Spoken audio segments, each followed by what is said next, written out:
Hi, I'm Cláudio Silva and I'm a teacher of English. A língua inglesa é uma salada, uma mistureba em sua formação, com uma história de invasões e deslocamentos de povos. Não, o inglês não veio do alemão. É uma língua proto-germânica, que teve a mesma origem que outras, tais como o próprio alemão, o dinamarquês, o islandês, o holandês e o sueco.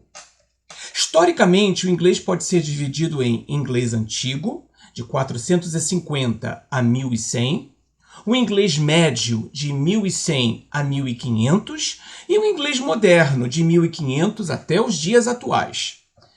Era uma vez uma Inglaterra que estava sob o controle dos romanos, mas mesmo assim, algumas palavras latinas eram usadas comumente pelos habitantes celtas locais.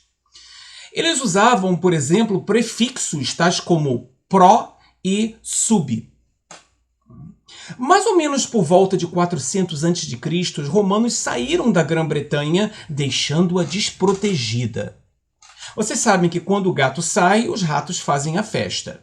Sendo assim, as tribos germânicas começaram a ocupar aquele território. Não foi uma invasão propriamente dita, não houve uso de armas, não houve derramamento de sangue. Isto aconteceu ao longo de muito tempo, aos pouquinhos. Estas tribos germânicas foram paulatinamente empurrando os bretões celtas para fora de suas terras, e lá se instalaram definitivamente. E assim surgiu o inglês antigo, permanecendo até aproximadamente o ano de 1100. Tudo ia bem até que os vikings invadiram estas terras e trouxeram com eles outra língua, conhecida como Old Norse, ou Velho Nórdico. Palavras tais como dirt, sujeira, poeira, egg, ovo, reindeer, rena, choose, escolher, kindle, acender, entusiasmar, são empréstimos do Old Norse, ou Velho Nórdico. Pensem em Thursday, quinta-feira, dia de Thor, deus da mitologia nórdica, associado aos trovões e às batalhas, aquele com o martelinho. Mais ou menos 1% das palavras do inglês moderno vem do Velho Nórdico, cerca de 2.000 palavras. Aí então entra em cena um viking que falava francês, William, o Conquistador, invadindo a Grã-Bretanha. A isto chamamos de invasão ou conquista normanda.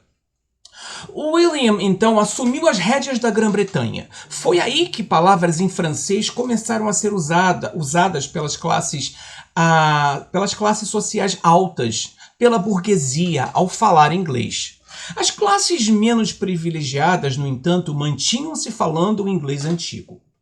Palavras tais como lawyer, advogado, attorney, procurador, deem, considerar, judge, juiz, hunt, caçar, chase, perseguir, pig, porco, pork, carne suína, cow, vaca, beef, carne bovina, freedom, liberdade pessoal, liberty, liberdade, weird, esquisito, strange, estranho e tantas outras passaram a ser usadas graças à conquista normanda. Mais de 7.000 palavras francesas são usadas em inglês atualmente. Esta invasão deu então origem ao inglês médio.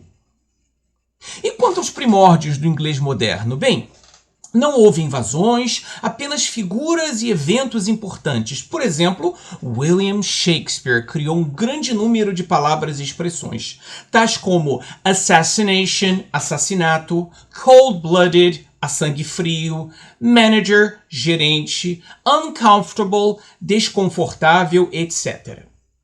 Bem, tudo ia bem até que no século XIV a peste negra surgiu. Vocês sabiam que ratos também têm pulgas? Estes animais estavam por toda parte devido à falta de higiene e saneamento básico nas cidades. E com eles, as pulgas. Nelas vivia um bichinho, uma bactéria conhecida como Yersinia pestis. A peste negra matou cerca de 25 milhões de pessoas, causando a imigração maciça para o sudeste da Inglaterra, onde a diferença de sotaque levou determinados grupos a modificarem sua fala, de modo a permitir uma pronúncia padronizada dos sons vocálicos.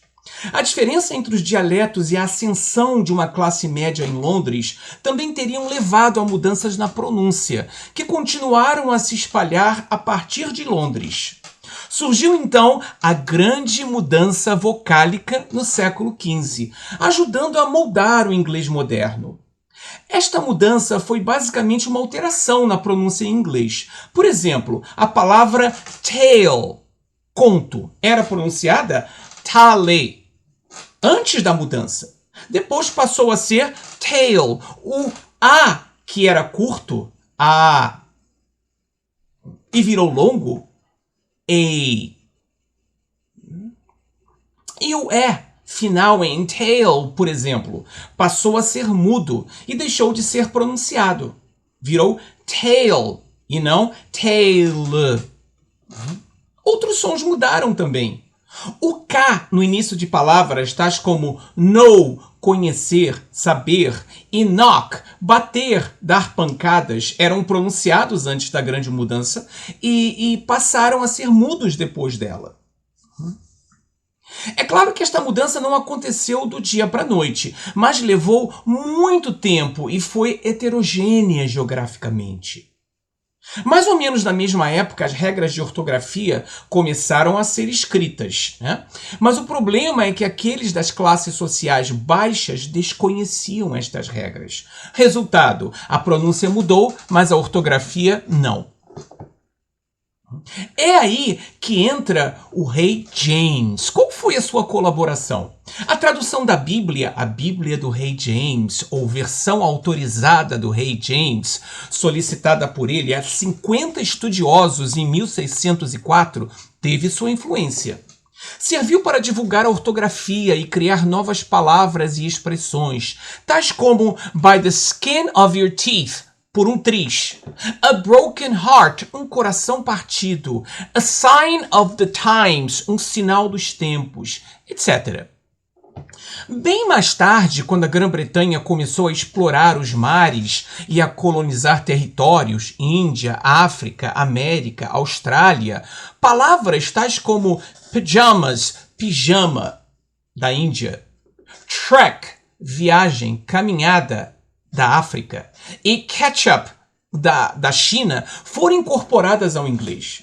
Hoje temos, por exemplo, anonymous, anônimo, do grego, loot, saque, do hindi, norte da Índia, guru, guru, do sânscrito, safari, safari, do árabe, cigar, charuto, do espanhol, cartoon, desenho animado, do italiano, wanderlust, desejo de viajar, do alemão, cookie, biscoito, do holandês, karaoke, karaokê, do japonês, metropolis, metrópolis, do grego, avatar, avatar, do sânscrito, entrepreneur, empreendedor, do francês, sushi, do japonês, sushi, catalog, catálogo, do francês, justice, justiça, também do francês, penguin,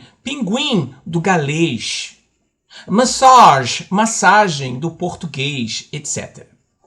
Ainda hoje o inglês está a mudar e muitas palavras e expressões são criadas ou incorporadas diariamente à língua inglesa. Aproximadamente uma a cada 98 minutos, segundo o Global Language Monitor. Antes de concluir, é minha obrigação de biólogo deixar registrado que estudos recentes nas universidades de Oslo e Ferrara apontam o ser humano e não o rato como responsável por espalhar a peste negra.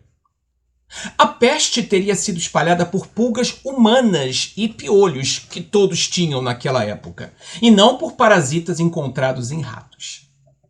Por hoje é só. Curtam e compartilhem um vídeo novo a cada semana. Stick around!